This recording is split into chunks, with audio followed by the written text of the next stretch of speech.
Okay. Come on, everyone. We see you out there. And guess what? Let's see here. Let me pull that up. There we are. No chat today. This program was pre-recorded. So if you are in the chat, be nice. Be nice. It's just Glenn and I this morning. So we wish you the best. This is the Sunday Funnies for the 26th. It's Sunday, Glenn. It is, yeah. It's Sunday. Sunday Funnies for the 26th of March, 2023. And we're going to talk about oddball superheroes, second banana characters. The weird ones, the odd ones, the not so nice ones. Who knows? So not just the unusual ones. I meant to pull a couple of books too. I should run out and get them. Oh, there's some great stuff that we're going to cover. Some bizarro material. We hope that you're entertained and hang on for the ride. He said as he's stalling, as he looks for the proper opening. Here we go. We'll use this one. Here we are.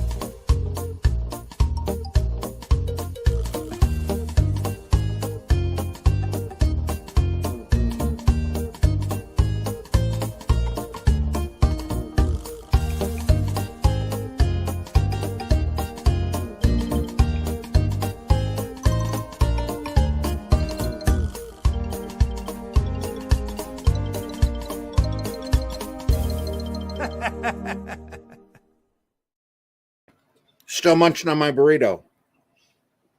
Well, it is Sunday morning. It is Sunday morning.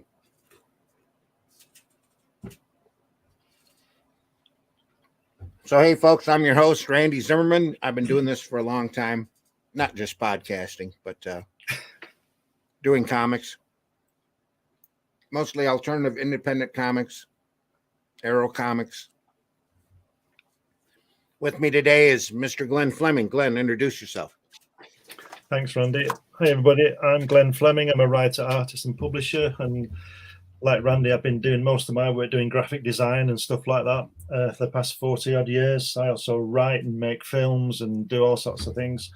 I'm an author of this book, which is relevant to this podcast, Jack Kirby, greatest comics creator ever, in my opinion. I'm also the creator of Hatch, which is coming out with a new publisher that I'll be talking about in subsequent shows shortly. And I'm also the publisher of Comics Unlimited, which is a 100-page magazine about comics. It comes out every couple of months or so. And issue 12 is imminent. Randy's in there. I'm in there. Russ Leach is in there. Lots of great articles. And that'll be on Amazon in a couple of weeks' time, probably. Wait. Yeah, I have one more article to write for that. So, yeah, not for that issue, but that's right. Yeah, for the following issue. Yeah. Yep. Probably more as we go along. I hope so. I was hoping we'd have a few more people here because we're going to talk about the really bizarro superheroes. The not Bizarro himself, but the really oddball second banana superheroes. Here comes Mitch Rogers right now. Mitch, buddy, how you doing? Mitch, how you doing? Hello, everybody. Hi, Mitch. You okay? Thanks for joining us. Yep. Greetings from the past. The past. Happy Sunday morning. Yes. It is Sunday morning. We're glad you were able to get up this early in the morning to join us. So I was up anyway. Cool. That's of you to drop in there. Actually, I did make plans to show up today. So good. Cool. I spent like 5 minutes trying to understand why my camera wasn't working. I forgot to lift the thing up. That kind of Saturday morning, folks. Yeah. Well, it's Sunday morning now. So. Oh, yeah. It's all good. Oh, yeah, I forgot. This is from the past. It's from the past, yes. So when you think of second banana heroes, Mitch, introduce yourself, by the way. Oh, do a quick introduction. I'm Mitch Rogers. I'm the creator of the horror comic book, The Boger. I got 2 trades out now. The original and the second one, Southern Gothic. I got the relaunch of an ongoing series featuring the character on Indiegogo right now. Cool. When you think of like second string or second banana superheroes, who do you think of? Well, one of my favorites, just because it's just so bizarre, is Brother Power the Geek, who's like a living rag doll. Any random character from Legion of Superheroes is another good example. Oh, we'll get into the Legion here in a second. Let me pull up Brother Power here. Just hang on 1 second.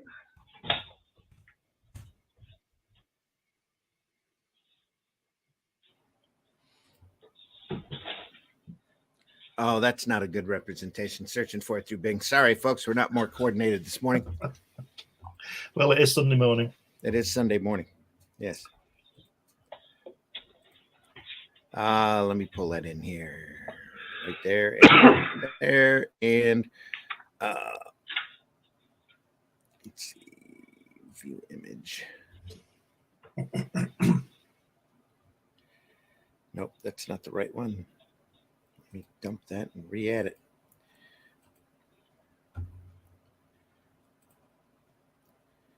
Share that and come on. There we are. There's Brother Power the Geek. Like a ragdoll character. This is a pretty round in the 60s, right? Kind of not really a big character, but a little bit more known character for anybody that was following DC back during that time. I've never seen that before. He was part of like a subgenre of like hippie superheroes because they had him, they had the Prez, who was like a hippie kid that became president for some reason. Prez was created by Joe Simon. Yeah. Looks like he's got spaghetti for hair. Yeah, he kind of does. He's got a mop head. Is that artwork from the 60s? No, that's from the Who's Who volume. Yeah, because that it come out quite, in like the 90s, I think. Yeah. So I don't know anything about. I've never seen that. Never seen it at all. I wonder why. Well, he another cool one is he didn't last more than 6 issues when he was out, and he did have a couple of team ups here and there, but another interesting one is Madam Fatal. Joe Simon also created Brother Power, by the way. Yeah. Go ahead. Show her off. Madam Fatal, who's basically a guy dressed as an old woman. I think it's Fatale. Madam Fatale. Oh, Fatale.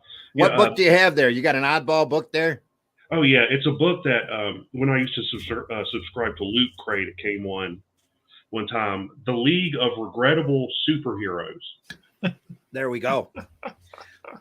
And of it's course, got Fat Man, the Flying Saucer. I see Fat Man right off the bat. Yeah. It's got both of the Flesher Hank. One of them's not on the cover. It's got both of the Flesher Hanks superheroes. What a great character, Fat Man, the Human Flying Saucer. When's that from? The 60s. The Fat Man, yeah, he's from the 60s. One he created by the same creators of Captain Marvel. Yeah, C.C. Beck created him. Yep, great artwork. They also on the back here, they're also advertising for a book that never came out called Captain Shazam. A turned on swinger. Turned on super swinger, yeah. The Now Comics Group makes the scene. It's actually Lightning Comics, but it's a great book. Oh, this isn't even square bound. This is saddle stitched. How cool!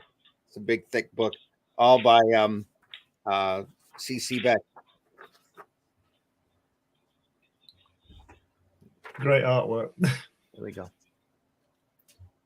Mitch, when was that Madame Fatale published? Let me look. I believe was a Golden Age character. If I'm not mistaken, it was Timely Atlas. I'm going to say that's kind of it fit in well today, wouldn't he? Yeah. Or you couldn't have them. Them. I'm trying to see. I turned the page to something else, so I have to. It's okay. Yeah, Brother Power was created by Joe Simon. First appeared in Brother Power the Geek #1. So they kicked him right off in the Golden Age. First, look at the. So when was that, Randy? #1. Dated October 1968. Oh, wow. The fall of '68. Yeah. Madame Fatale debuted in Crack Comics #1. Very accurate name, from Quality Comics, May 1940. Wow. So Wow. that would be a DC character now, because DC went in and bought the entire Quality pantheon. They've just never used her, or him, or whoever. They Just never used they. We don't have that kind of thing. I don't think we don't have many oddball. Well, we're all oddball characters, but nothing like those guys. What a great disguise, though. It worked quite often for Bugs Bunny. Yeah. What, dressing up as a woman. Yeah. Yeah, because who knew Elmer Fudd was attracted to hairy women? There you are. There we go. Let me pull up this. Peacemaker. Very popular character right now. He's basically a second string character. Or third. Yeah, or is fourth, he in maybe. that book? Who else is in that book? Well, they do have Brother Power the Geek. They have Peacemaker. We know Fat Man is in there. Yeah, Brain Boy. Detective Eye. Well, I don't know why they call Rom Space Knight a second tier character or a regrettable superhero. He's pretty cool. I don't know why they'd call him a superhero. He was kind of a space opera cosmic character. But I guess superhero would fit the bill. I got a list here of odd characters from the Golden Age. That Mr. Muscles. Of course, I'm so coordinated. Mr. Muscles. There's Super Hombre, who appears to be a luchador character. Who did that one? Super Hombre. Yeah. He debuted in Miracle Man Thorpe and Porter in 1965. Oh, Thorpe and Porter were a distributor over here. It's probably an English character. Mm. Let's see what he looks like. Can you pull it up, Mitch? Yeah. Right. Okay, yeah. Apparently, he originally appeared as Miracle Man. Oof. Which there's a reason probably why they changed his name. Well, Miracle Man was English version of no, that was Marvel Man. Marvel Man. Marvel Man was an English version of Captain Marvel. They did after the lawsuit went through, because the Billy Batson Shazam Captain Marvel was making everybody so much money. He got imitated as soon as that lawsuit kicked in and Fawcett stopped doing the character. That Captain Marvel came in later. Yeah. That was a different Captain Marvel, a character who could split by saying the word split. Is that Stan Lee at the front there? No, it's not Stanley. And I don't remember. I used to know the guy's name who did it, but he did it on purpose in order to screw with the copyright laws. In fact, he had a couple other characters that he ran in those books. Like there was a Plastic Man and a couple of other ones that he said were in public domain. Nobody contested him on it. But what they did is Marvel came in later, not later, but shortly after he kicked out, I think, a half a dozen Captain Marvel comics using that guy in the purple suit that would split up. Marvel came in and bought the rights from him and paid him to go away, and then did their own Captain Marvel with Rick Jones, the Marvel Captain Marvel. Wow. Rick Jones of Hulk fame. Yeah, there was a while there when, and this is how much of a tribute the old Marvel Captain Marvel was to the Fawcett Captain Marvel, because DC hadn't started printing Shazam Captain Marvel yet. They had Rick Jones and Captain Marvel trading bodies out of the negative zone. That Rick Jones had a set of bands, armbands, and he'd clasp them together and he'd switch places with Captain Marvel. Captain Marvel would go out and fight the evil, and then clasp the bands together and switch places again and Rick Jones would be back on Earth. Right. But like Firestorm later, that came much later, Rick Jones was constantly in Captain Marvel's head, telling him what to do. Captain Marvel was constantly in Rick Jones's head. making suggestions. Hit the bands. I'm going to come and whip the guy's ass. That kind of thing. Until one of them decided to stay there and not hit the bands anymore. I think they figured out how to get them back on Earth at the same time, because the negative zone is not a place you want to be, because it's really negative. Yeah, allegedly. Allegedly. Well, Annihilus is in there. That's a villain that will end up making or trying to make Disney money in like phase 7 or 8, I think it is. Right. They plan on bringing Annihilus in. He's in that Fantastic Four annual, isn't he, when the baby's born? I think so. Yeah. I think that's him. Yeah. Well, they're talking now that the bands that Ms. Marvel got in order for her to display her Green Lantern type powers instead of her stretching ability that she has in the comics, those bands are actually the Nega bands. And in the Marvels movie that they've been reshooting and pushing the date back on, I think they've had 5 release dates for that film. And they just keep pushing it back because they screen test it. And nobody likes it. Has got Ms. Marvel and Captain Marvel swapping places. That's because one of the writers apparently at the Marvels never read the comics, but really loved, what was it? The Parent Trap, I think it is. And so they have them switching bodies, thinking that it was an original idea. And everybody's like going, Marvel, Rick Jones, come on, what are you doing? Whatever. Anyway. Yeah, didn't they come out and say that they specifically hire people to make Marvel movies that have never read the books? They were boasting, a couple of months ago. Where did they get these people from? The writers that have never read any of the. Have you ever read the comic? Nope, you're hired. That's the basic rule, or was the basic rule. Things up there might actually change now that Victoria Alonso has been politely shown the door, or politely in parentheses. She was the number 2 person up there that apparently was causing a lot of these problems. So she's the one that was really pushing the fact that you can't really call them X-Men because there's a lot of girls on the team. It's not really men. So you need to come up with a different name. She wanted to call it the Mutants. So there's a number of reasons apparently why she was shown the door. It sounds like government, doesn't it? Just get somebody who's not qualified to do the most important job on the planet, She checked a lot. It's not a new problem either. No, it's not. That's the scary thing, isn't it? It's always been that way, isn't it? And unfortunately, it's really infected all of entertainment in general. Yeah. You're seeing that happening, and you're slowly seeing them go, hey, if we do that, we don't really make a lot of money, do we? Well, maybe we should go back to the way it was. Anyway, we'll see how that goes. Here's one of my favorites, Captain Klutz.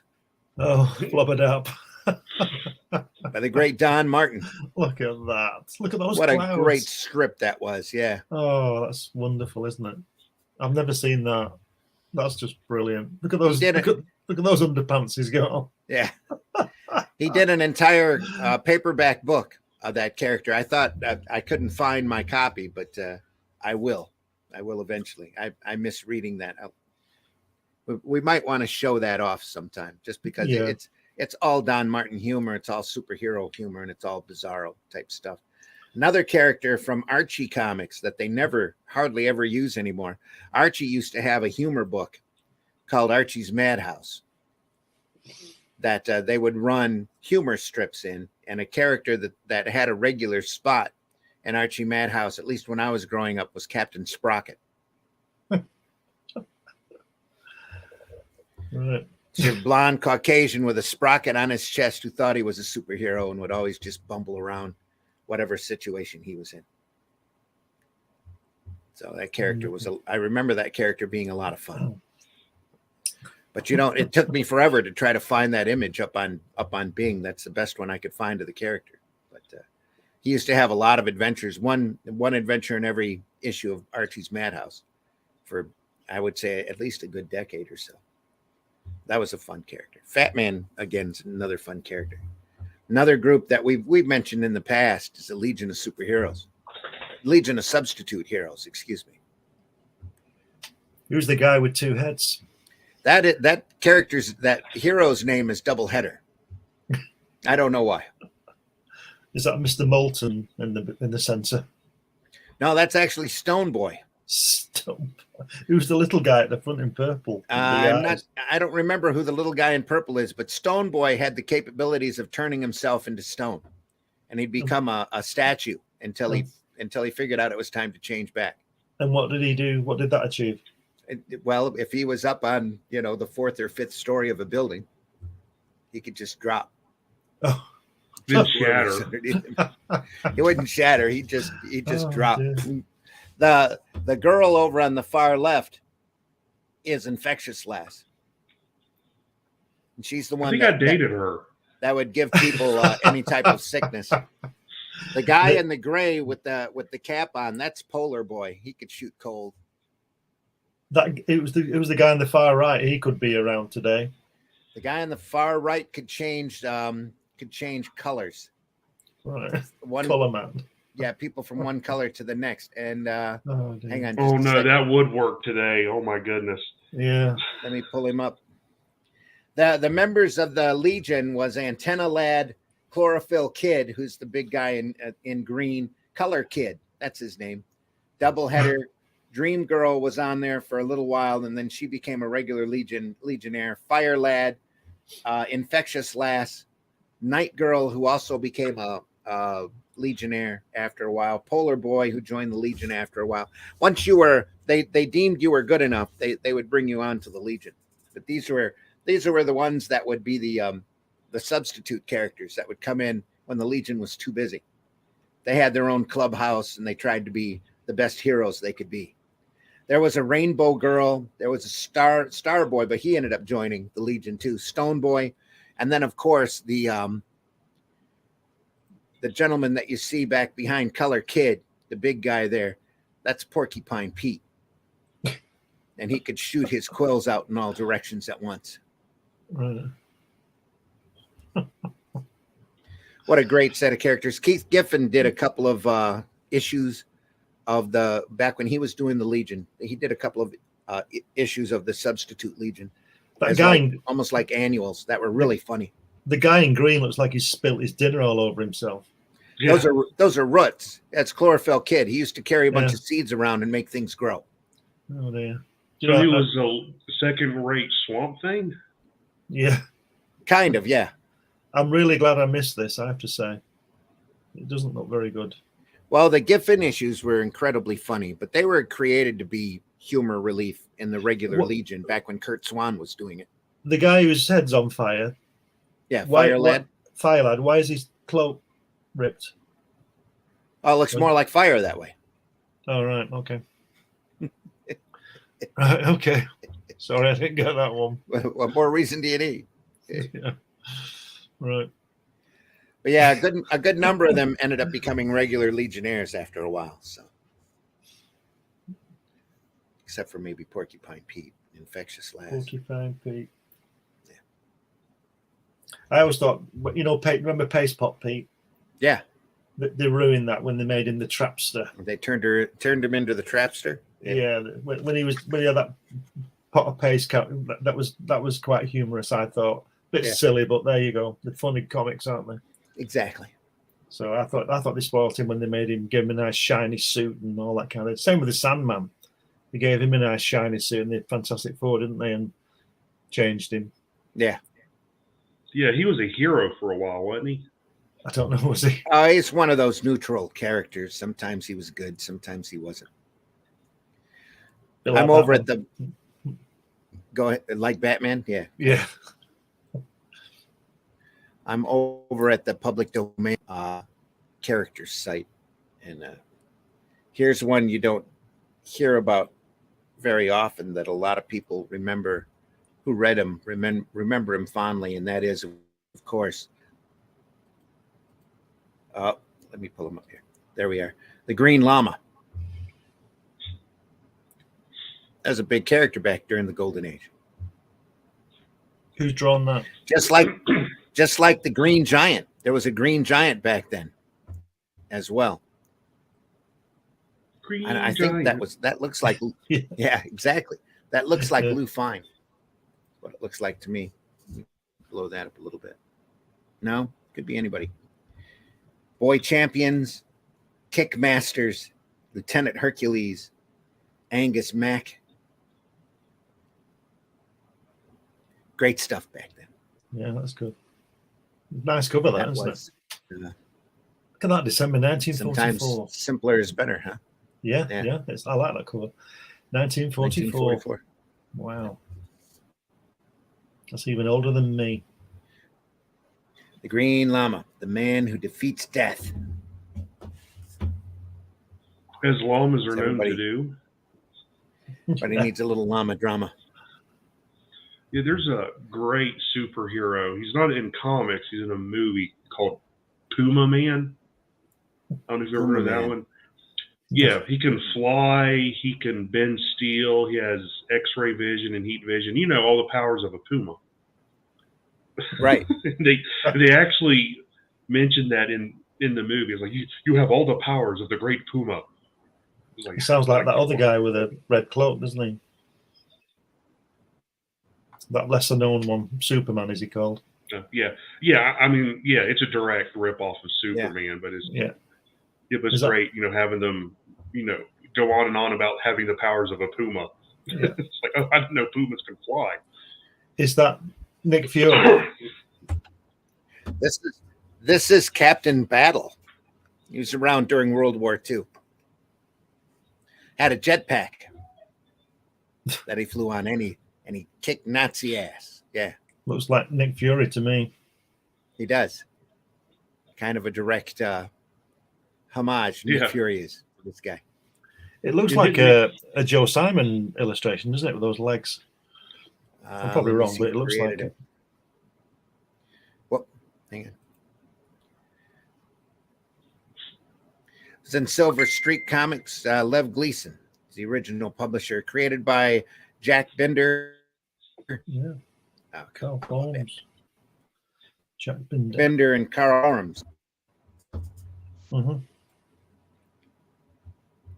John It's been Butler. a while since I've been on the public domain site, and apparently they've decided to pick up a whole lot of pop-up ads.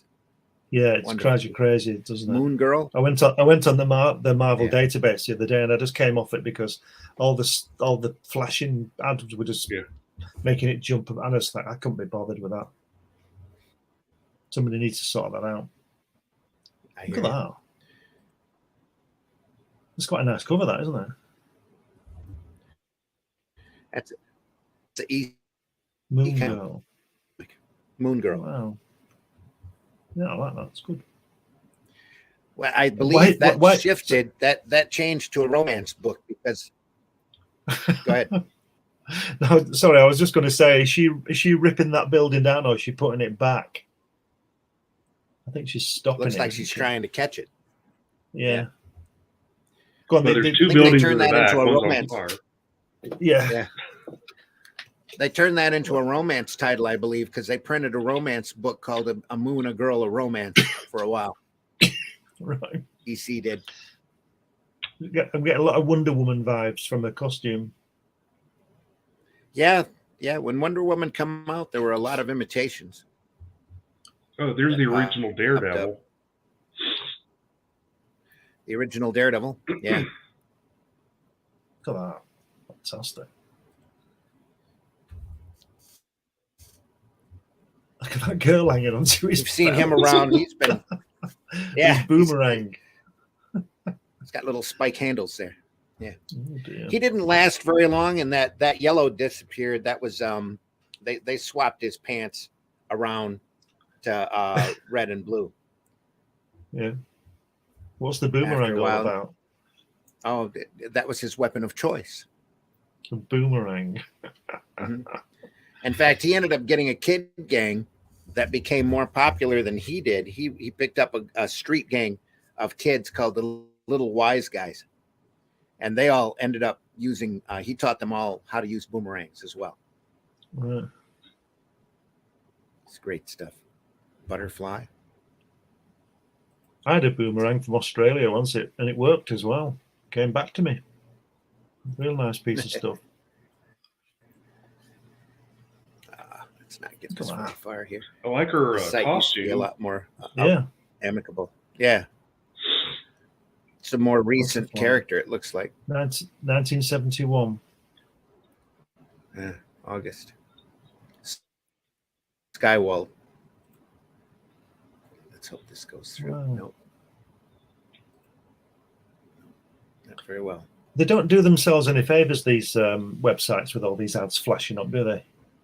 Because, like I said, when I went on the Marvel database the other day, I was on it for about a minute because I've got a low tolerance. I just can't be bothered with all this flashing up. I just want to find something out, but they want to tell me about something else, and I'm not interested. It's a shame because there's a lot of good stuff on it. Look at that. That's great. Yeah. I like that. Here's Blue Bolt, the Lightning Man. This is a Simon Kirby, mostly Simon creation. Yeah. He'll have done the lettering as well. Simon and Kirby were just, pardon? He'll have done the lettering as well, Joe Simon. Jack Kirby told me that, in his opinion, Joe Simon was the best comics letterer he'd ever seen. And he went into advertising later, didn't he, in the 50s, Joe, doing lettering and stuff like that. Yeah. Yep. This artwork's getting better that he's showing now.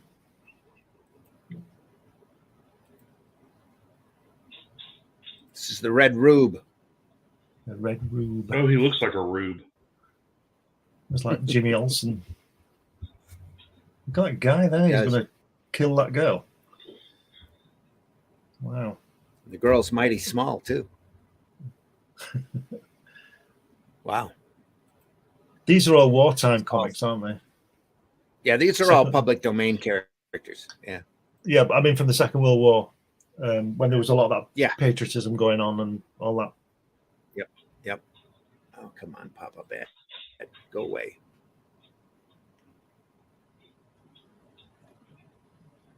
Oh, come on. They used to have a listing of them by characters. Let's go see if we can find it here.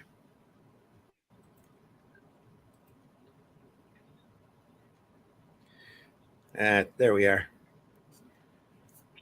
These are all characters that are in public domain. Baby Huey, Baby New Year. Beluga. Banbury Ghoul. Baby Huey.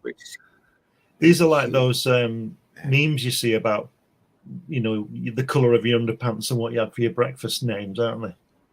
Have you seen those? I didn't think Baby Huey was in public domain, but he might be now. Who knows? That's a large duck. They did cartoons on him and everything. Yeah, Baby New Year. Bagheera.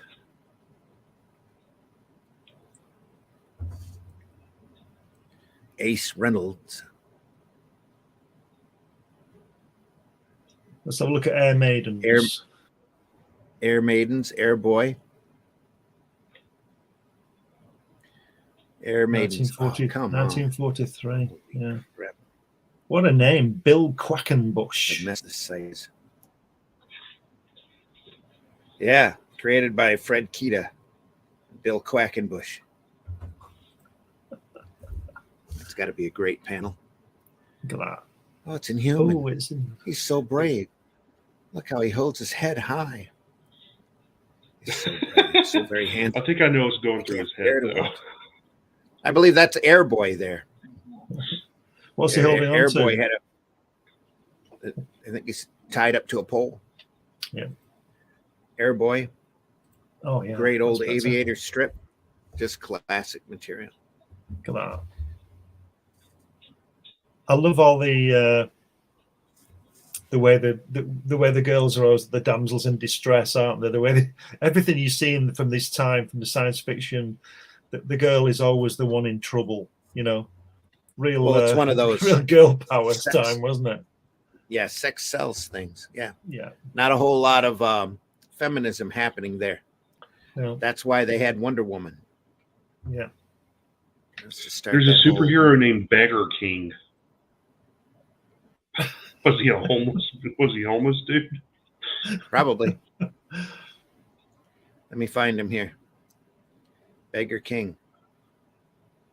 Oh dear. Yeah, he's a homeless dude. Count de Goddard. Another great name, Ruben Maria. Yeah. Wow. From America's Best Comics, number 31. Evil. Pop-up ad. So when was Beggar King that published? When was that? Would ruled that a be gang of 40, thieves 40s? that held Paris in its grip in the year 1840 or 1640. 1640. America's Best Comics. The Nader was the original publisher. That was probably back in the 40s. Yeah. Look at that there. It says, the Black Maybe 50. Terror of the 17th century and Timothy defeated and exposed Timothy. him. Yeah. Yeah. We've Well, got Black a book, Terror Black is another Terror. real classic character. Terror Noir. Brilliant. That's not what he looks like, but come on. They've used him quite a bit. And again, America's Best Comics. Evil. They really don't want you to stay on this website, do they? Terror So, Noir. My favorites Noir. were the one we were trying to read an article and like there's a sentence on a page. So you read like one sentence, have to go to Yeah. the next page, read another ones. Yeah. The Red Room. There's Al Adden. Casper. Al Adin. There's Aladdin. He's got a genie. 1942. Catman Comics. Yeah. Again, Hal Yoke. Saul Rosen, no relation. Is that what it said? No, that's what I'm saying. Saul Rosen. Saul Rosen. Yeah. Aladdin, a young comic book fan who gained the ability to travel through time and space when he accidentally knocked over an old hourglass, which housed a genie. The hourglass was given to him by a gentleman who was being harassed by kids who gave the object to Al as thanks. Using the time-traveling powers, Al visited historical figures such as old Araboy and Araby and Cleopatra, among others. He would return to the present after all the sand in the hourglass would run out. What's old Araby? Do they mean Arabia? Old What's Araby, old- probably. Yeah. No, That he looks reminds me great. of Kid Eternity. DC has a character called Kid Eternity that could call up people that had died and get advice from them. Hmm. What's So Alan the kid Moore? was learning. He had a little ghost mentor character that traveled with him. And ABBA. Alan Moore. Yeah, Yeah. Alan Moore's further down. Oh, there you go. There you go. That's not our Alan Moore, is it? Weird It's Tales of the Future. 1952. That's different that's Alan when he was Moore. born. Yeah, landing on the moon, as you do. Sent to the moon, piloting an atomic-powered spaceship designed by Professor Mannheim. This These are trip brilliant, marks aren't they? mankind's first foray into space travel. Alan Moore. Who knew? Who knew he was that famous? Yeah, that looks great. Great stuff when you can fight through the ABBA. What's the ABBA one? pop-ups. ABBA Yeah. See it there, third down. singing group. Yeah. Yeah. No. But look at that. Yeah. Look at that. Space Ghostbusters. Masters #2. No Look at that. explanation. Look at Ziff that. Davis, created by Marvin Stein. ABBA. ABBA. Is that a cap he's Pretty- wearing, or pretty- is it a hat? Yeah, it looked like a fedora or one of those artist caps. Oh, they got C. August Dupin. He's been public domain for over 100 years. That's the Oh, yeah. detective from Edgar Allan Poe's Murders in the Rue Morgue. Yeah, 1841. Wow. Look at that. There you go. 1841. There's How good is that? There's Kid Eternity there. The kid in Yeah. the white shirt and the red belt. That's Kid Eternity. He Wow. probably called him up to get his advice on something. August Dupin. Or is it Dupin? The purloin letter. Look at that. Yeah. Fantastic. And you say these are all public domain? Yeah. Cairo Jones. Oh, come on. Oh, I hate this. Bob Ostner. We ever heard that name? Bob Ostner. Oxner, yeah. Oxner, yeah. Miss Cairo Jones, #1. Had her own book. 1945. I love the way World War II. At age 19, Cairo Jones left her home in St. Louis, Missouri, to travel to Europe. Yeah. Europe with the intention of writing a novel there. And fell in love with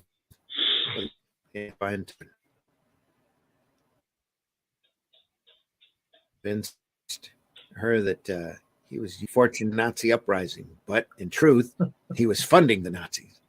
After the war, her husband was hunted as a Nazi war criminal, and he disappeared. Cairo attempted to track him down with the help of rugged investigative newspaper reporter Steve Racy. Couldn't call him Tracy, so it just dropped the T. She helped to clear his name, but when she learned the truth about him, she decided to bring him in herself. When she cornered him, he hung himself. Always fun, those old comics. Always fun. Candyman. 1901. Come on. Looks like Winston Churchill, doesn't it? He does. Created by L. Frank Baum. Yeah. The Candyman is short, fat. Oh, really? Yeah, cool. Frank Baum and his brother Face. At Maryland. Yeah. That's like TikTok. Maryland. All of his characters are in public domain. It just said that he was short and fat. Yeah. Captain Adam, Captain Battle, Captain Battle Jr., Captain Blood, Captain Catapult. That's got to be a good one. CC.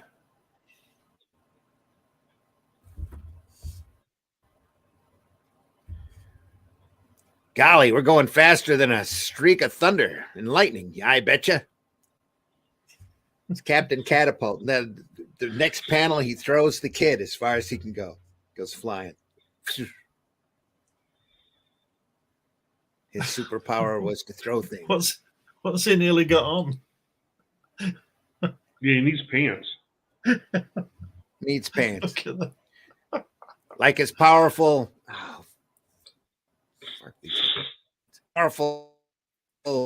stone-throwing weapon namesake Captain Catapult used his magic cape to hurl himself through the air with ease, striking terror into the hearts of evildoers everywhere. Holy shit, what's that coming at us?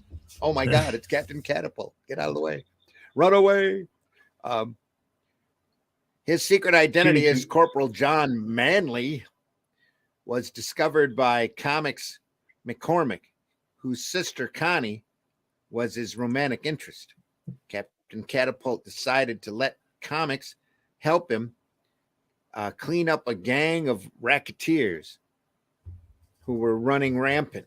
Of course, they always run rampant in the city, and run by Big Butch Brawler.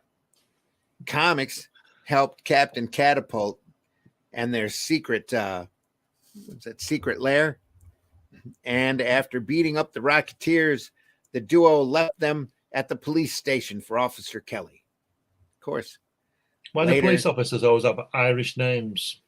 Well, that's a New York thing. Yeah. A lot of the Irish were, or a lot of the police were Irish in the old days in New York. McCormick said that Connie invited Corporal Manley to stay and eat, but he had important matters to attend to. Comics agrees with that in his comment. Gets a surprised look from Connie. Yeah. Did all these things? Did all these fold after the first couple of issues? Because I'm sure they did. No one knew what is there. Well, you got to remember that comics were really just a huge art form when they exploded onto the newsstand. Here is Captain Cookie. Must be the little kid He's there. tougher than a cage full of roaring tigers. He chews Roaring cobblestones tigers. and spits cement. He can lick his weight in wild wombats. Yeah. That Captain Cookie is so tough. He chews cobblestones and spits cement. Besides that, he's smarter than Edison and Burbank rolled into one. Believe it? Sure he is, when he's asleep. Look at him spinning that bull around on its tail. Yeah. That's fantastic. Oh my God. That reminds me of another great character we need to pull up here. And I'm sure he's in public domain. Where else would he be?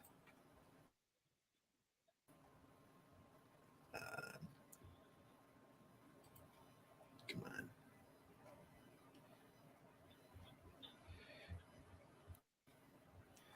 Give me just a second here to fight this.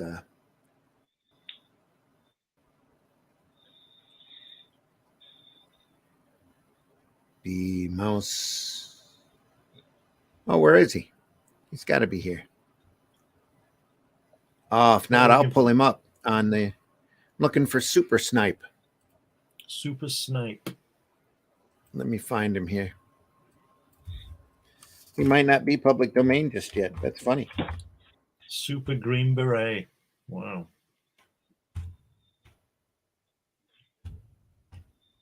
Superboy with a hyphen.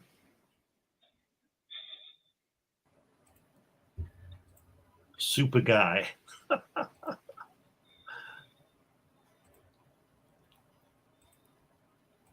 me pull that up here. There we are. Oh, no, that's not him. Hang on. That's not what I wanted to pull up.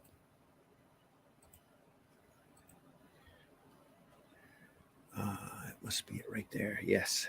Wait, I think we looked at him when I was showing off All in Color for a Dime here. Super Snipe's little kid who in his red underwear with a towel around his neck. It's like Robin, doesn't he? Thinks he's a superhero. Yeah. What's he gonna do with that sword? What do you think? It's actually he's got a needle in his hand. He's playing voodoo doll with Hitler's butt. I know, but that's a bit dodgy, isn't it? Yeah. Well, not for the time. Wow. He intends to do him harm. Oh dear. It's the boy with the most comic books in America, Super Snipe. Yeah, back then I'm sure every kid thought they had the most comic books in America. Yeah. Yeah.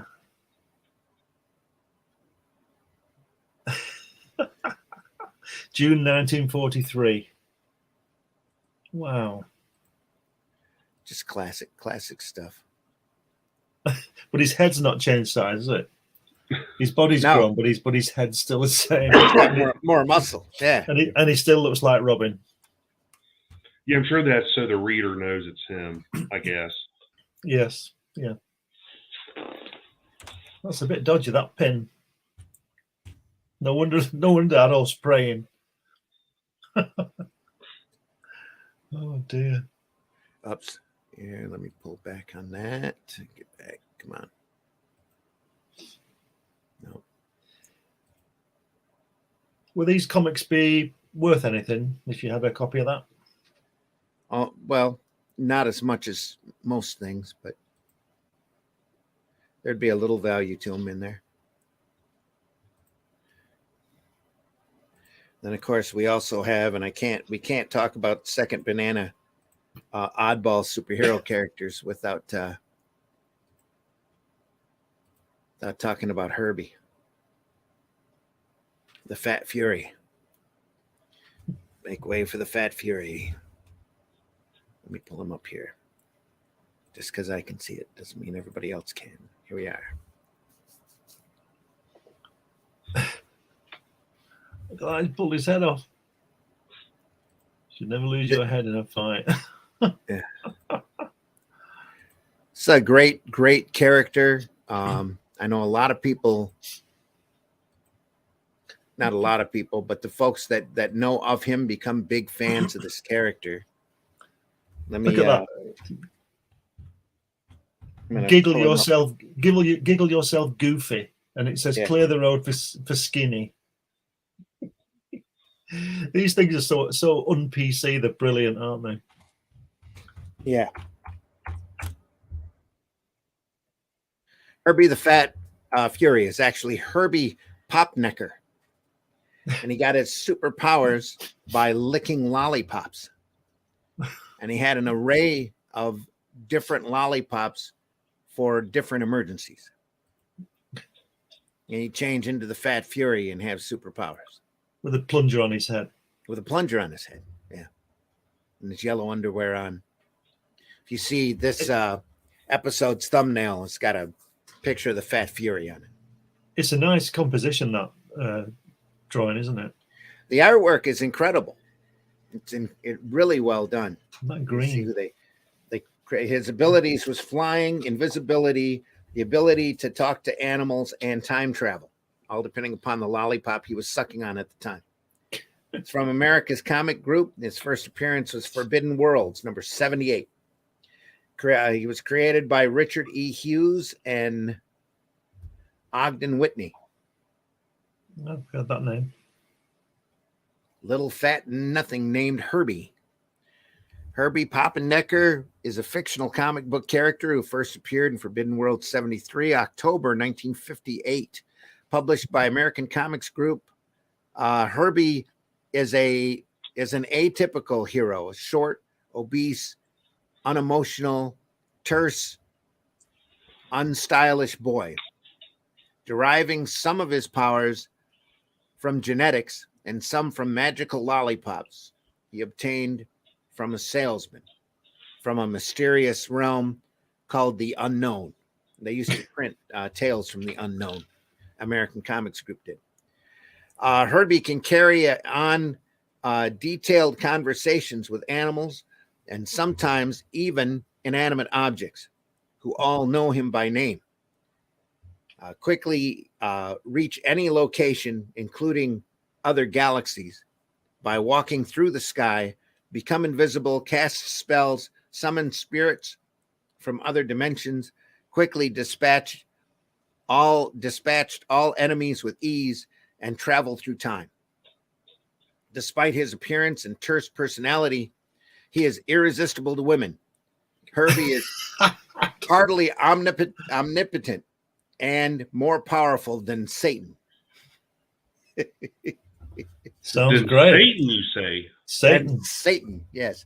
Wow. Herbie made several appearances in Forbidden Worlds in issues 73, 94, 110, 114, and 116. He, the final two issues with Herbie had Herbie featured on the cover. He also made a cameo appearance, albeit very much out of character, in Unknown Worlds number 20, published in 61. Herbie received his own title, Herbie, of course, in April of 1964. The series ran 23 issues until January of 67, shortly before the demise of the American Comics Group. Now, he gets his powers from lollipops he bought from a salesman. From a crazy dimension, yeah. So what happens when the lollipops run out? Does he get more? Or... No, they're like Tootsie Pops. They never run out. Oh, okay. They're just eternally sucking on them as he needs. No, they did run out. That's why it only lasted 23 issues. Well, something of the, and this had a lot of parody in it. It had a lot of satire and humor in it. And you could only carry those characters for so long. Yeah, until lollipops ran out. Until your lollipops run out. It's very much like what's the Simon Kirby character they did that was very satirical. American. Fighting American. Fighting American. Yeah. Yes. Yeah. There's another great character. Yeah, there's a time in the 90s where Rob Liefeld got the rights to him. Yeah. And then he was sued by Marvel because they said it was basically a ripoff of Captain Marvel or Captain America. Yeah. Although it was created by the same people. Yeah. Yeah. Funny how that works. Yeah.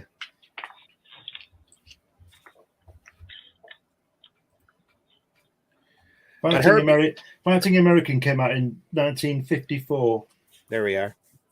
and they had an annual in October '66. That was just inside the Comic Code Authority, so they were writing that satire and parody with the Code Authority sticker. Fighting American number 1 was April ¡54, and number 7, the last one, was April '55. Okay. And then Harvey Publications put an annual out in '66. So I guess that would be reprints, wouldn't it? Probably, more than likely, unless they had stuff on file that they needed to clean out. Yeah, but it wouldn't be new stuff, is what I meant. Yeah. Yep, great stuff. Some great artwork on those covers. Really good. Oh, Herbie is like I said, Herbie's amazing. Dark Horse kicked out a couple of archives of Herbie, and I ended up running across one at a book warehouse. And Herbie, this is pretty wild. But we have a local retailer here in Flint who's had a shop for probably 45, 50 years now. Herbie is the character for him. That's it. Right. He is the biggest. I won't say he's the biggest Herbie fan, because I imagine there are bigger fans out there, but he was a tremendous fan of Herbie. Wow. So then I was like, yeah, Herbie. And then you sit down and you read them, and they're pretty funny stuff. Yeah, well, it was good. There's speaking of one of your favorite movies. Let me pull this up here. Obviously a little inspired.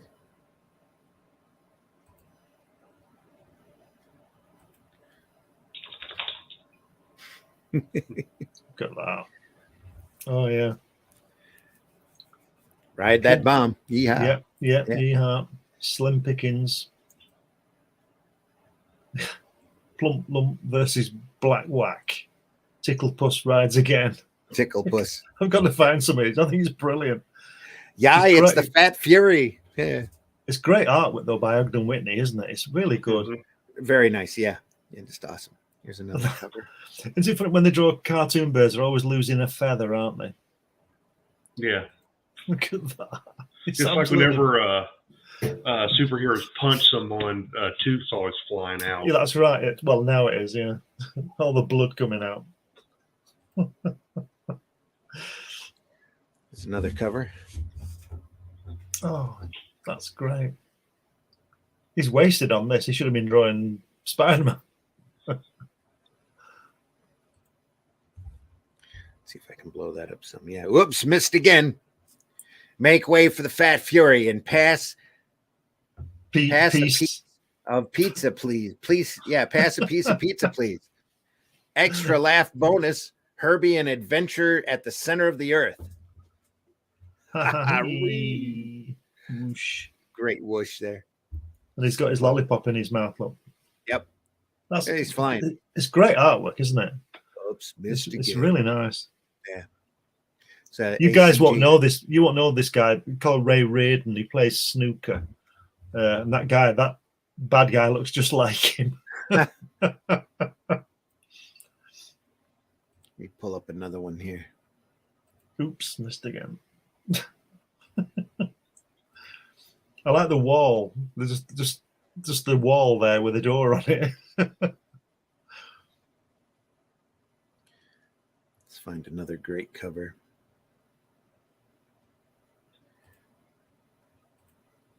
Oh, not that one. That one. Look at the folds on his arm as well. It's really nice, aren't they? Look at those folds on that arm. On the good art. Fat Boy's arm. Yeah. It's great artwork. This connection is not private.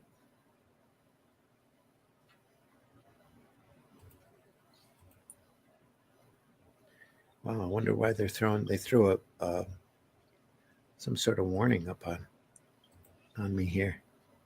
Well, let's try it again. Nope. Weird. All right, we'll find another one.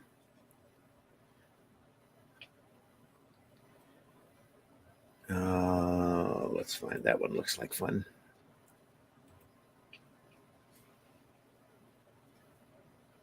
And again, wow, why did they suddenly they're throwing up these when I go to view the image. Let me see if I can just blow it up here. Nope, can't grab it. Now Chrome is throwing me for loops here. Attackers may try to steal your info. Well, they can steal whatever they need.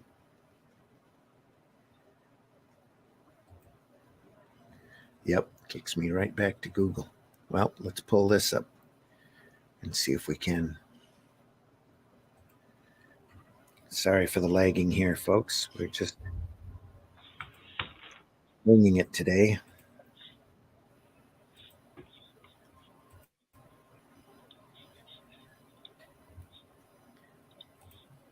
Would you count Bushman in this as well? Oh, yeah, definitely. Well, there wasn't a lot of stories with Bushman, though. Herbie had a big run. He was a real popular character there for a while. Is that Cecil? No, but it is a sea dragon, though. Who's high? Look at his eyes. Yeah. Great artwork, though. Look at this. The sea's good. Look, can you blow it up a bit? I'll look at I've been trying, but I can't. Okay. So I hit that view image, and I get a warning pop up from right. Okay. Chrome for some reason. Christopher Columbus pop necker.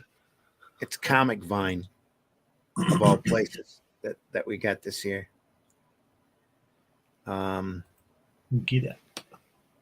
Oh, fuck you, Google. Goofy Google. Let's find another one here.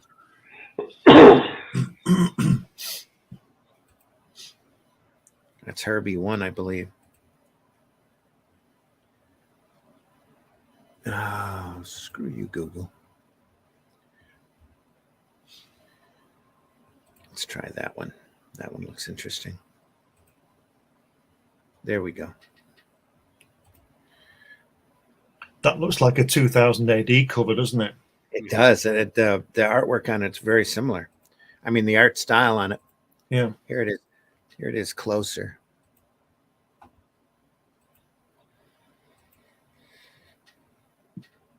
If you put Judge Dredd there, where that guy, where Herbie is, that could easily be 2000 AD, couldn't it? Mm-hmm. Yeah. That's great, isn't it? Look at that. That's ACG. That was brilliant. There's Herbie sucking on his sucker there. Yeah. With his little glasses on. That's a different ACG there. It's America's Comics Group. Yeah, they changed the logo. That must be a more modern version of Herbie. Brilliant. Just great stuff, like I said. Let me see what else we can find here.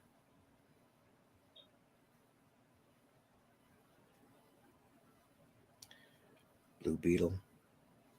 There's another cool looking cover. Let's see what happens. Because on your background, Randy, it's got that Fred Hembeck as Wonder Woman there. Can you see it? Mm-hmm.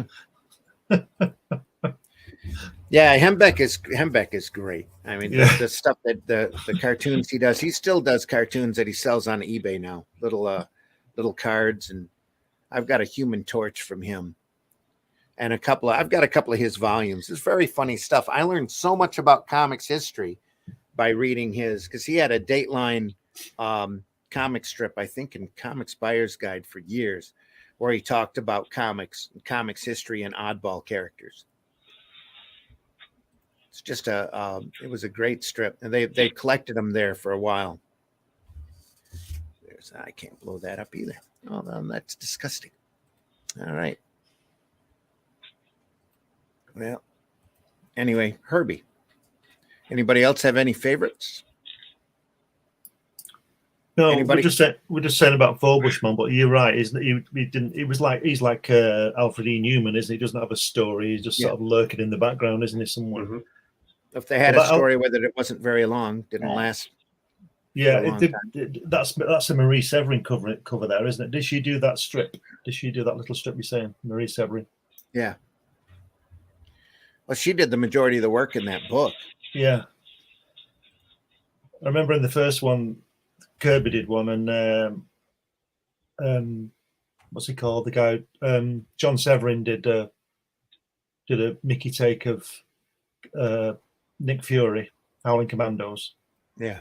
But yeah, Marie seemed to be in charge of that from day one, or took charge of it from day two.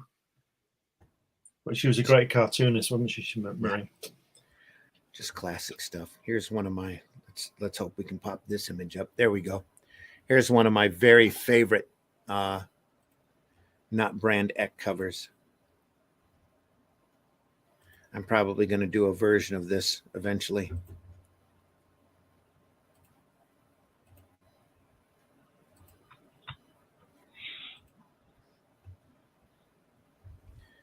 It's just great fun. Look at that. Again, that's Marie Severin at her high point. She was great, wasn't she? Yeah, just amazing. Who says a comic book has to be good? Yeah. This is the worst of not Brand X. Look at that Aunt May as well. How good is that? There's a lot happening here. You know, Human Torch breathing on Black Bolt. Black Bolt's got a hot dog on his tuning fork there in his head. So the Thing is crushing Iron Man's head. Oh, there we go. Can you see that? Yeah. And that I blew that up. What's he called? That can't remember what he's called. That the guy on the far right with no tooth, missing a tooth. Hawkeye. From Spider-Man. Oh, the Vulture. Yeah, the Vulture. That's it. Yeah. Look at that. Swimming cap on Silver Surfer. Yeah. Just phenomenal stuff. And Nick Fury's on twice. Look, they've got Nick Fury, Agents of S.H.I.E.L.D., and they've got Howling Commandos right next to him. Spider-Man. There's Namor punching Thor. Yeah. Yeah. He's gouging his eye.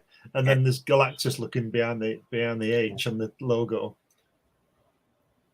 So way up in the top is the Watcher, Loki, poking around Giant Man's big head. There. It's just hilarious stuff. There's the Purple Skull, I think. Yeah. And the cute little lizard guy. It's just awesome looking. It's great, isn't it? The little can opener on Captain Marvel's helmet. Like the old Spam, the key that you turn. It's great stuff. Look at that Ben, like you said, squashing Iron Man's head. And he's inside his suit looking out. Can you see him? Doctor Strange has got stuff coming out of his ear, got eggs coming out of his ear. Bubbles. Yeah, eggs are bubbles. And look at, is that Jean Grey with the curlers? Yeah. Fantastic. That's brilliant, isn't it? Great touches there. That's great, isn't it? Look at that. Look at the Green Goblin there as well, pulling back Doctor Doom. That's fantastic. Oh, no, it's not Thor poking Namor in the eye. It's Daredevil, isn't it? Yeah, Daredevil's got him. Just saw the hand and he's chinning Thor. And his helmet's got... It'll be so funny if they had sunglasses on him. Yeah. That's really good. A great smile on Daredevil, too. Yeah. All those, the big buttons, the wood buttons on Nick Fury over on the far right. Yeah. Just hilarious. Doesn't get better than that. Look at the logo block on the side with all the hats hung up in the little box on the where it says Marvel Comics. Oh yeah. Look at that. Look at that. There's Red Tornado. That's Forbush Man. He had a pot on his head with a couple of holes cut out of it. And I thought that was Ma Hinkle. No. Oh. No, that's Forbush Man. That's Forbush Man. That's Let me great. find a... no, that's not where we want to go. We want to go... Let me find a better representation of Forbush Man here. Nope. Here's another great cover, though.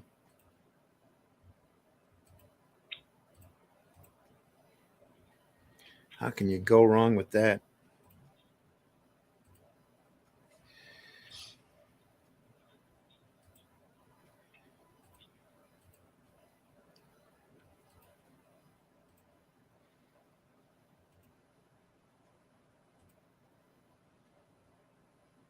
Oh.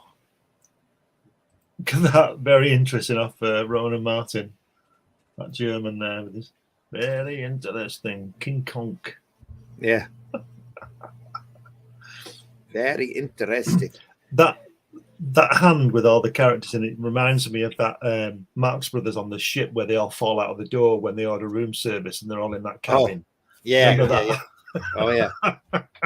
There's about 90 of them in that little room and they all fall out when the guy brings the bagels or something.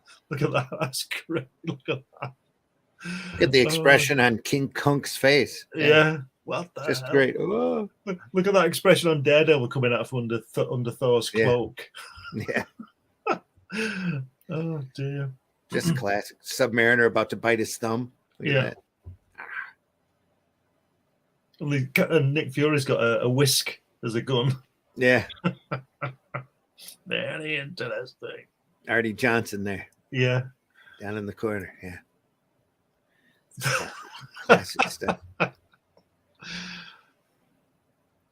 I always get the impression Marie Severin must have had a ball, doing this job because she was everybody thought she was great, and she's getting to draw these daft covers, Genuinely hope she did, yeah. I hope she did. I bet she did. Bet she was great.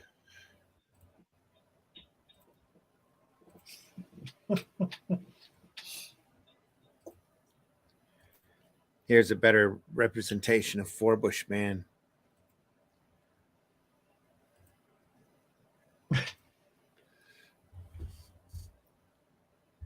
Almost the same as the original Red Tornado. Yeah. Nothing ever happens around here. The Hulk's got his spinach. That just happened. They're selling these T-shirts, these logo shirts here. Those were on sale when this came out. Just a little, what do they call that? Native advertising. Not Marie, though, is it, this one? It does kind of look like her. Nope. It says Sutton. Yeah, Sutton. Whoever that is. This might be a recreation of the cover then. Right. That's number 5. Probably Ron Sutton, maybe. I don't know. Introducing the one and only. You can see the Marie influence in it. Oh, heavy. Yeah. And maybe Sutton guy inked it or something from her rough or something. I don't know. Hard to say.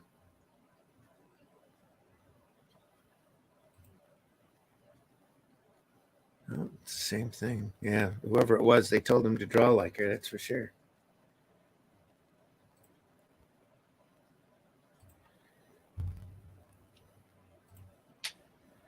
There's the wrong button. Come on.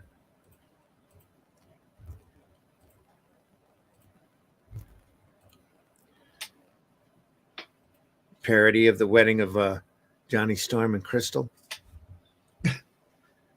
Big Baddie Love and Hisses issue. Who says a comic has to be good? Here's number 6. That looks like Marie Severin stuff. Yeah. Starring Spidey, the Human Scorch, the Unhumans, Dr. Deranged, and a Meshuggah mess of other offbeat oddballs. There you go.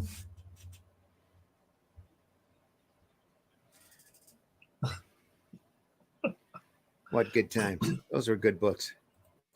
Yeah. There is a collection of that for sale over on Amazon too. They have Really? a bound volume of them. Yeah, of the entire run of Not Brand X. So. Not a reprint, just a bound. Is it It's an omnibus. Yeah, right, it's a reprint. Right.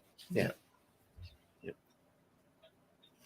But if we're just looking at that Sutton cover there. It's there, isn't it, on the back on your background? Yeah, it is. But that's different, isn't it? That looks like Marie.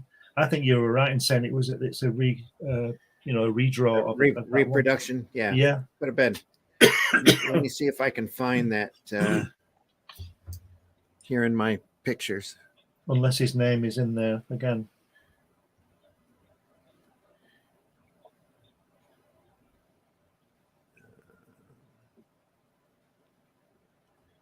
BCF H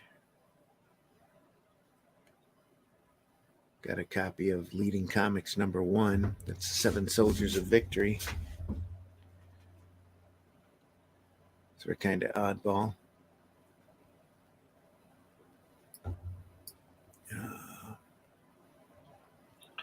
What time do you say we're finishing? Because you have to do under 2. It's one.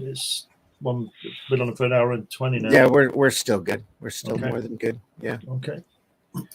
Yep. I don't see it here handy. Anyway,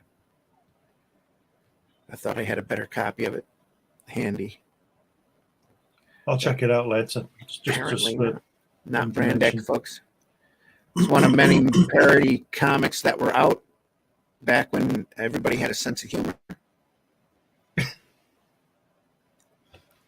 It's fun stuff. Looking Did DC never do anything similar to that? DC did Plop Plop. back in the 90s. Yeah, I can show you an example of that. That usually had a Basil Wolverton cover on it. I've got the entire run of those. I just bought it somebody had it all together in one lump. Picked up a whole collection of it. Sergio Aragonis was very much on in that book, doing little shorts and 2 or 3 pagers. Images. That didn't have a regular character in it though, but it did have some very unforgettable covers. Wally Wood, Basil Wolverton did a few. Basil did most of them. Wally did a couple. Here's a Wally Wood cover on this book.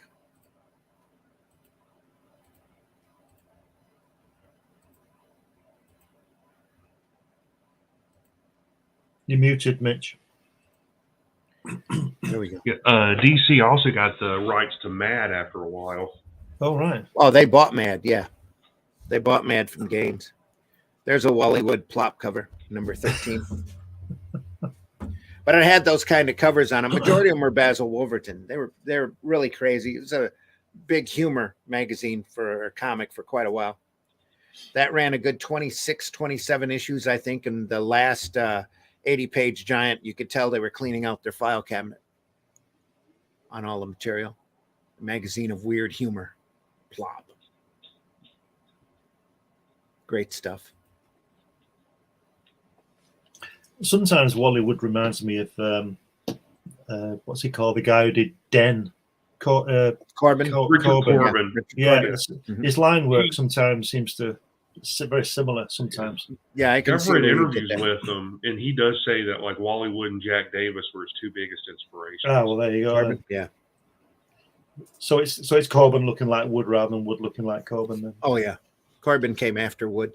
Right. Yeah, he was in the 60s. Yeah. I remember buying that Den mag. That is it. It's called Elsewhere or something, or Out There. Neverwhere. Yeah, I bought that one as in Canada, and I couldn't believe what was in it. It's quite explicit, isn't it? It's really, really, really great book. The great artwork. Wayne's flopping everywhere. That's right. Yeah. Well, that was coming off of the underground, not just the underground movement, but also the European metal hurling attitude. When heavy metal started up, they were tapping a lot of those European artists, and they started hitting the bigger American artists with the same type of material. Yeah. So you got, I think Corbin was in the first couple of issues right off the bat, and so was Vaughn Baudet. Vaughn Baudet come in, I think with the first issue. He was doing a science fiction strip called Sunspot. Yeah. Baudet's work's amazing. We'll have to go over that at on a comics by night. Comics by night. Yeah, but it will probably, we'd have to be careful because Baudet used to love drawing breasts and incredibly well-rounded women. So that and lizards, lots of lizards. Yeah. Corbin did before he turned Den or Neverwhere into a comic book, he made a 30-minute animated like fully animated feature by himself that you can find on Right. YouTube. That's pretty good. Right, I'll look for that. Yeah. Sweet. And folks, we'd ask your opinion right in the chat who your favorite oddball superhero is. We can't read it today because it's a pre-recorded program, but we do appreciate you listening. We do appreciate your input. So as always, we're about at the hour and 20 mark. So we were looking at oddball heroes. I've got lists. I've got lists of crazy ones here. Vapo Man, Hydro Man. Of course, the Wizard, who was a Marvel timely Atlas character who could run fast after getting a blood transfusion of mongoose blood. Makes sense. Yeah. We had a character in the Beano called Billy Whiz. He was a kid who could run fast, and he used to steal people's lollipops and stuff. You know, it was really Funny. Yeah. really funny. It wasn't funny even when I was 8. You know. There's A-Man, Captain Fearless, Miss Victory. I should do an entire episode on just captains. Yeah. There's so many great, amazing, and pull up all the different, Captain. Find my Captain Klutz thing, Captain Sprocket, Captain Marvel, Captain Battle, Captain Fearless. There's a Blazing Skull, which is an early timely Atlas character who had a blazing skull. That was his superpower. Super Slave. They had out for a little bit back in the 40s. Randy, you're kind of sounding robotic. I'm sounding fine on my end. Well, now you are, but a Okay. second ago you sounded kind of robotic. The StreamYard's been goofy for forever, really. I thought I'd let you know. Phantasmo. Yep. We mentioned during our that didn't play well episode that we had that cover of Wonder Woman, where she had that gigantic red torpedo coming at her. There You is sound an like actual. a Dalek. You sound like a Dalek, Randy. Do I? Yeah. Well, it's nothing on my end I can do to fix it. Right. So That's okay now. That's okay now. All right. Well, there is a red torpedo character. Yeah. Have you got that cover? I can find it. Give me just a second. Has there ever been a Boomerang Man? There has been a Boomerang. There's a Captain Boomerang, of course. Well, yeah, the villain. I mean, like Villain. a superhero where he'll fly one way, but uncontrollably fly the other way. No, not that I am aware of. That doesn't mean they don't exist, though. So I think you should do that one, Mitch. I should. Boomerang Man. Boomerang Boy. Or Boomerang Brat. call her Boomer. Yeah. Boomerang Boga. Yeah. All right. Let's pull this up.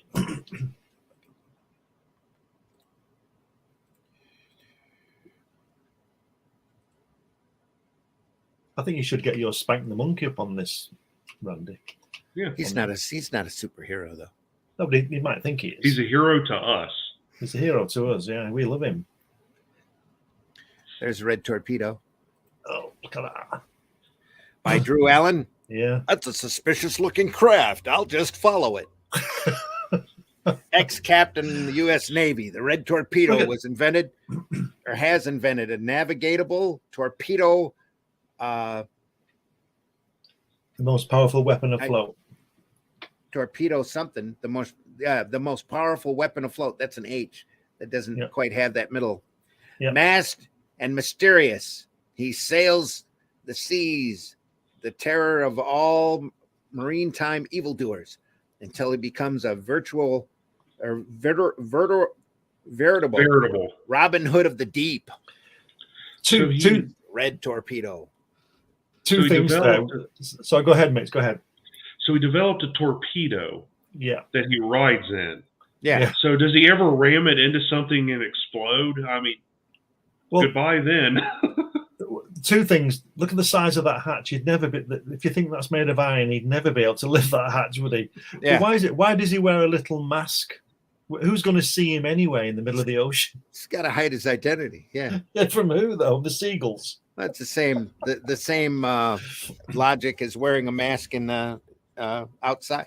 Yeah. No, well, To keep who do you yourself meet? from catching the bug. Who Yeah. do you meet out in the middle of the ocean? No one. Exactly. Look at that. Yeah. Brilliant. Well, we mentioned seagulls. Those seagulls can't be trusted. They'll snitch on anybody. Damn seagulls. They're all from China.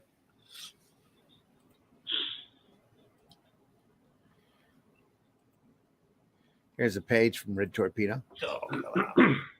Roy Larkin. Why does Red Torpedo look depressed in that top panel? He does. Hard to say. Say, that looks like my old enemy, the black shark. What is he up to now? I'll have a look into this. Into my submarine you go. I'll sell you to the king of the caverns. So he's not really a superhero. He's just a nosy son of a bitch. Yeah. And he drives a I'll follow torpedo that with ship.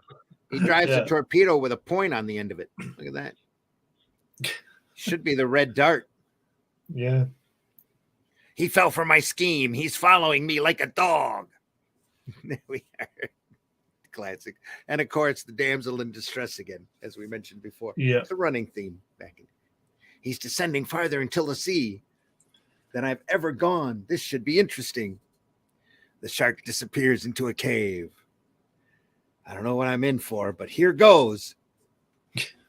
Incandescent fish light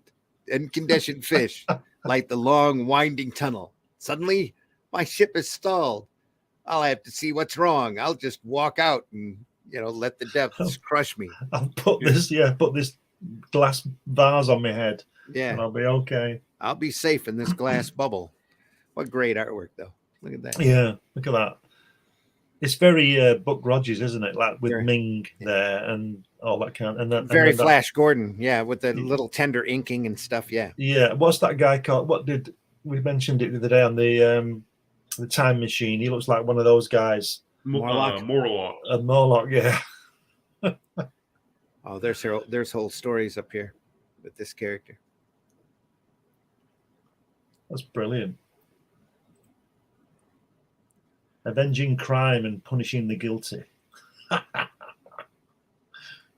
That's great, isn't it? Even he's a captain. Look, he's an ex-captain in the Navy from the U.S. Navy. Yeah. Why is he an ex-captain? Did he retire or was he got discharge? He got court-martialed. Yeah, it must have been.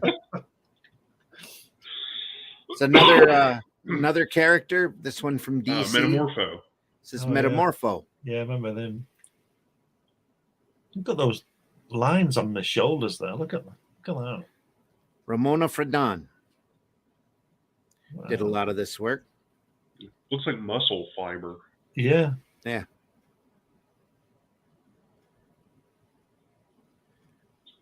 Great lettering though.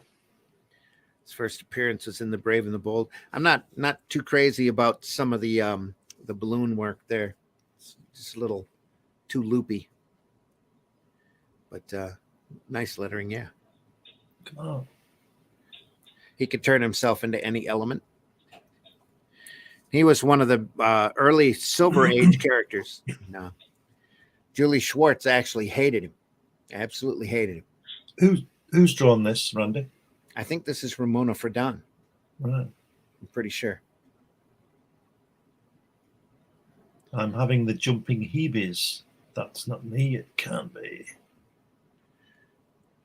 Oh, damn.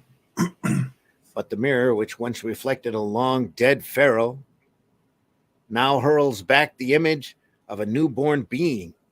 Great blazes, it's true. I'm no longer Rex Mason. I'm something else. Got to get out of here. Maybe it'll wear off in the open air. They're great, aren't they? Desperately, the transformed human races for the exit, where Java, he replaced the stone. I'm trapped in here, trapped in this awful state, but instinctively a strange thought occurs. In his confused brain, and all at once, I'm changing into a gaseous form. If only we could all do that. And again, Heeding the instinct he barely comprehends, I'm escaping between the stones as a jet of gas. No wonder he didn't like it.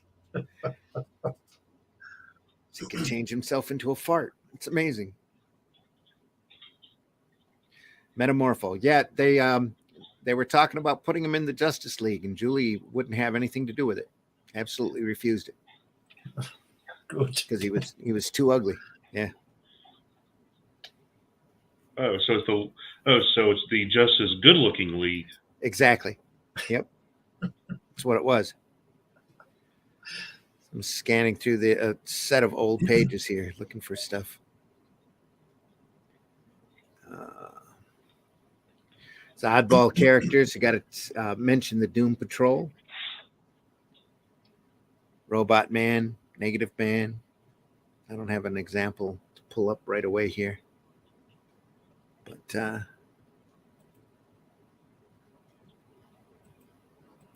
it's a lot of great old Masters of the Universe there. Jungle Jim, not the playground equipment, but the African Explorer. Yeah, great stuff. They do a lot of that, a lot of that African angle, don't they? Well, Africa was the land of mystery back during the relatively 20s through the 40s. Yeah, yeah. That was the big unexplored territory. Forget the Amazon. Just go to Africa.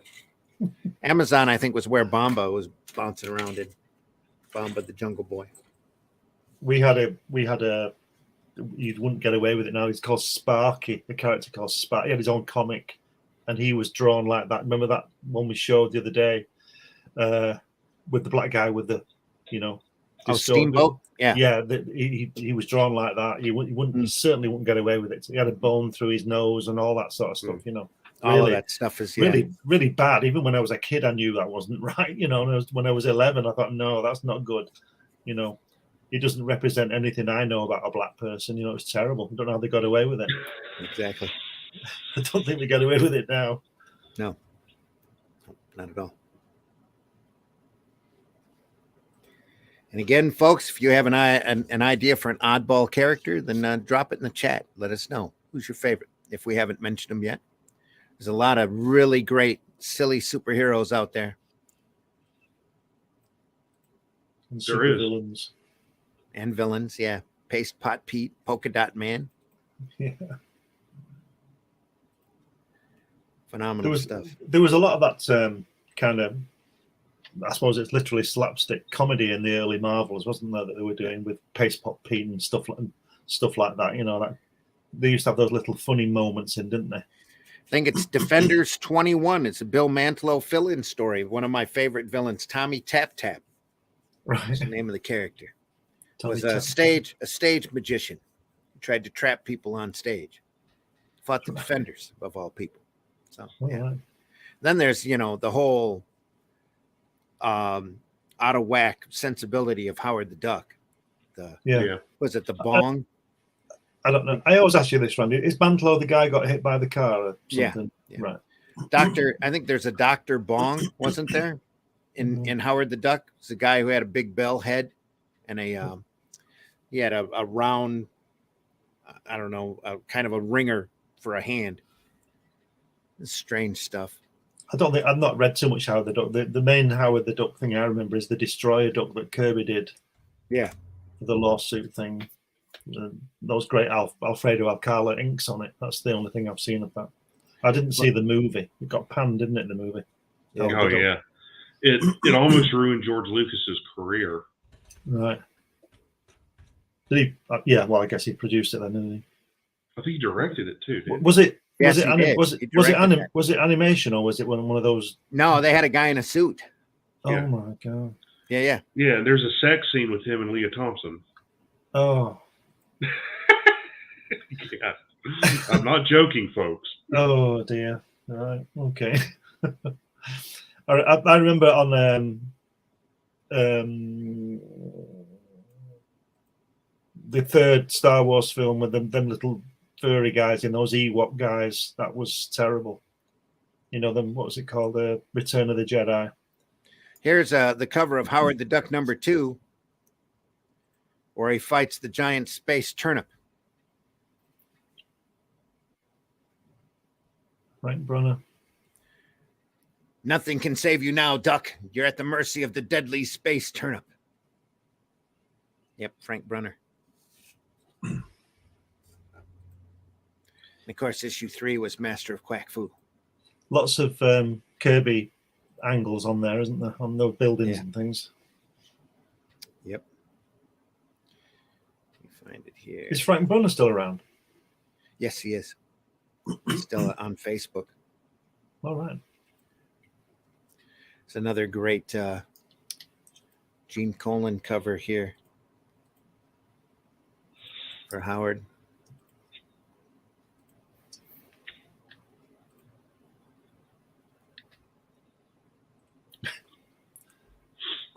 Nothing man and foul, or within man and foul lurks a demon demanding to be set free. It's the duck possessed. Howard the Duck #14.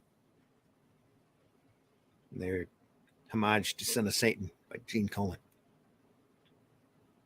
Or as they safely call him now, Hellstorm. Hellstorm. There's a great Jay Lee book in the 90s called Hellstorm. Yeah, that's probably the same character. Damien, No, he Hell- created it.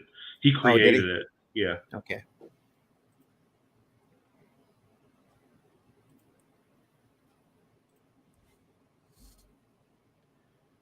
Dr. Bong. More Gene Colan. More Gene Colan. Yep. Dr. Your ridiculous Bong. armor means nothing to Dr. Bong. It's the final bong. It's #31, Howard the Duck. Yes, it went that long. Wow. Didn't he fall out with Marvel, that guy? Conway, was it? Jerry Conway? Jerry Conway, he left. Yeah. I think he's been writing a lot of Law and Orders, if I'm not mistaken.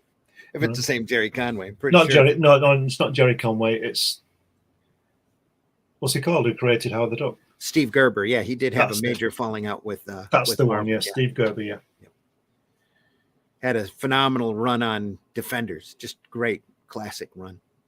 Did a lot of great crossovers with Serpent Squad and Guardians, the old Guardians of the Galaxy, with Starhawk and Charlie 27 and Major Vance, that great stuff.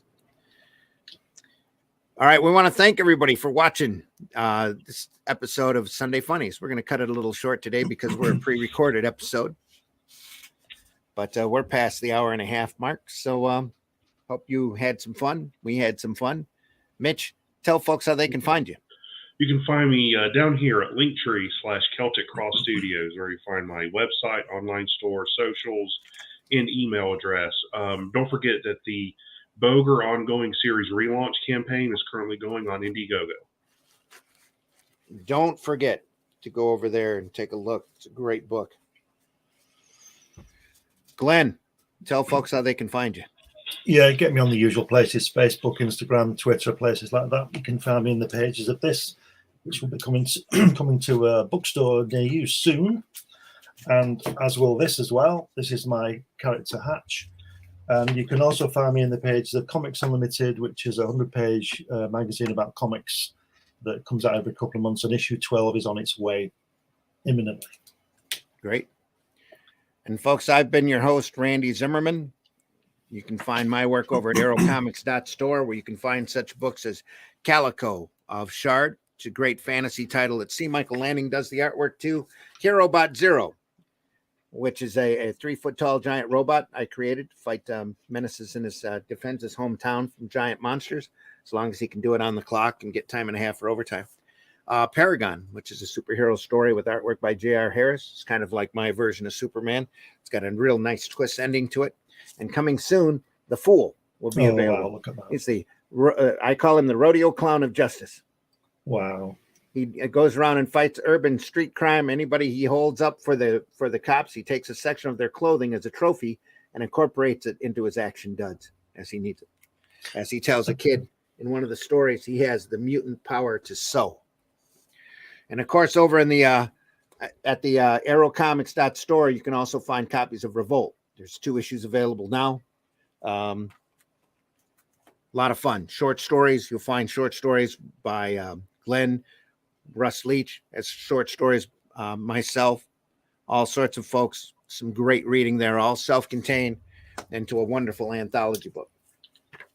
Stop back by next Friday morning for the Comics by Night as we go through the Alex Toth by Design book a little more. We only got about a third of the way through last time. Hopefully we might get another third of the way through again, but we are getting close to the Super Friends. That might tie up a little bit more time.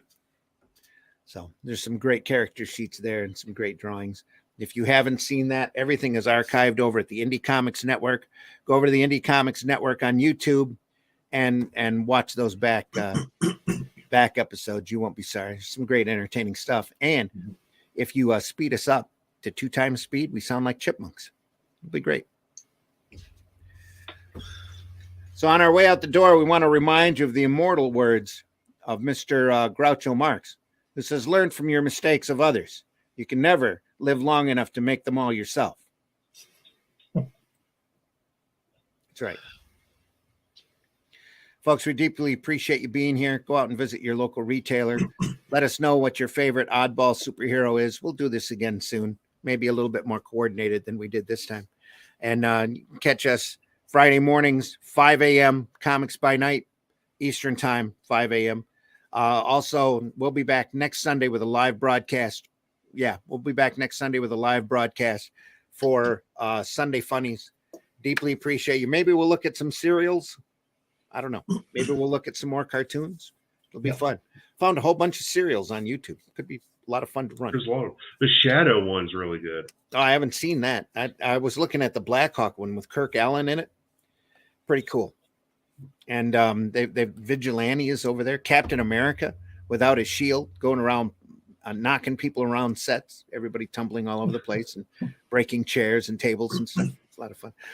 The Spy Smasher serial also is a lot of fun. Very classic serial where they run from death trap to death trap, where he looks like he's dead at the end of the chapter, and then at the start of the next chapter, they show how he just narrowly escapes. It's just hilarious. Great stuff. Great stuff, folks. We do this.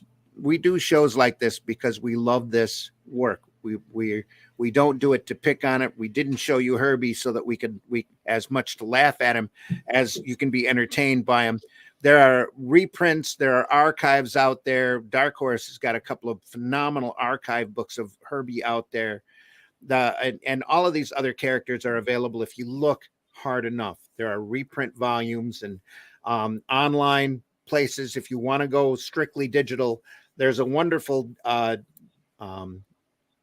wiki sites out there where they've gone through and scanned the public domain comics, and they have them available for you to read and enjoy. Literally hours, probably days and weeks worth of material up online for you to enjoy. There's all sorts of great stuff that was out there. Don't let the time period stop you. Don't let, if it's in black and white, don't let the lack of color stop you. There's some phenomenal sequential art. There's so much great stuff out there that it literally makes the majority of the modern works out there pale in comparison, especially from the larger companies, because there's some phenomenal entertaining work out there just waiting to be discovered. Some great artists, and we'll be covering a lot more of that in Comics by Night. A lot more Alex Toth coming. I've got a phenomenal book by Darwin Cook that is just amazing, just beautiful art book that I want to show off eventually. Alex Nino, Frank Robbins are all coming. So subscribe to the Indie Comics Network. Make sure you watch for Sunday Funnies, Sunday morning, 9 a.m., Comics by Night at 5 a.m. on Fridays. All those times are Eastern time, so adjust your clock accordingly. And it's always best if you watch us live, but if you can't, we're always archived over there to be enjoyed. Also, the Indie Comics Network has a lot of other great programming over there, just waiting for you to view and be entertained by. If you can, aerocomics.store and pick up some of my work. We have 2 campaigns running right now on Indiegogo. the Chrome Dog campaign that offers 2 tiers of Arrow Comics books for you to pick up if you want to pick up a large chunk of incredibly entertaining works. A lot of the stuff that I showed you there are available in those tiers. Also, the Hybrids RPG game and the trade collection are over there on Indiegogo. But also, most of all, if you get a chance, check out fundmycomic.com. Over there, there's a lot of great campaigns that have started up, all waiting for you to buy in, all great comics. Just some phenomenal stuff over there. If you want to stop by and see me in person, my next appearance is going to be at the Grand Rapids Comic Con Spring Fling Road Trip. So Grand Rapids Comic Con will be in Kalamazoo on, April 14th through the 15th, I believe. And I'll be there. Jason Moore will be there. Scott Rosema says he'll be there. He should be there. He always says he's going to be somewhere. He always shows up for the shows, and he has some great prints for you to buy, as well as his book, Aaron Tree. That'll be available over there as well. All right, folks. Thank you so much. We're going to go out the way we came in. We deeply appreciate you being here, and thanks a lot. We'll see you next Sunday on the Sunday Funnies. See you later. Take care, everybody. Have a nice weekend. He said, scrolling down. Here we are. Take care, everyone.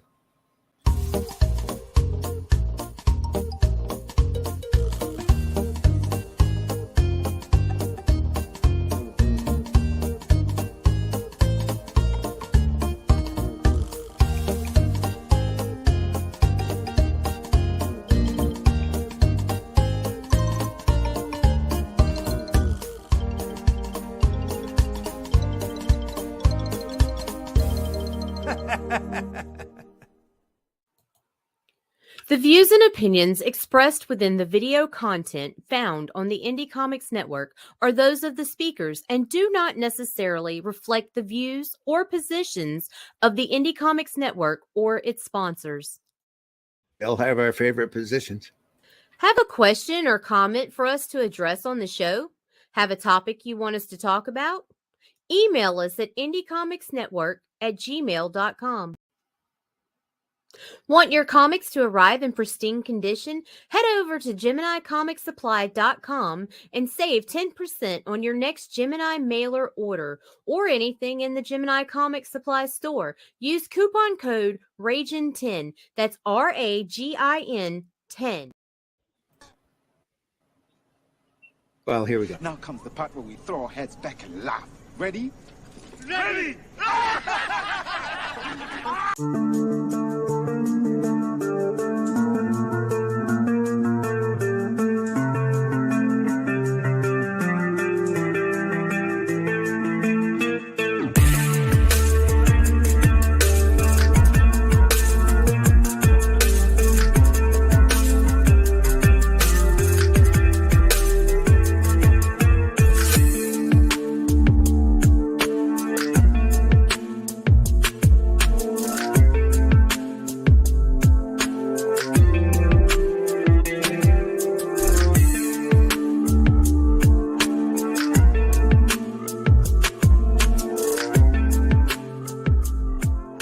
Can't nobody tell me nothing. Do you draw the Flintstones naked? There's a market for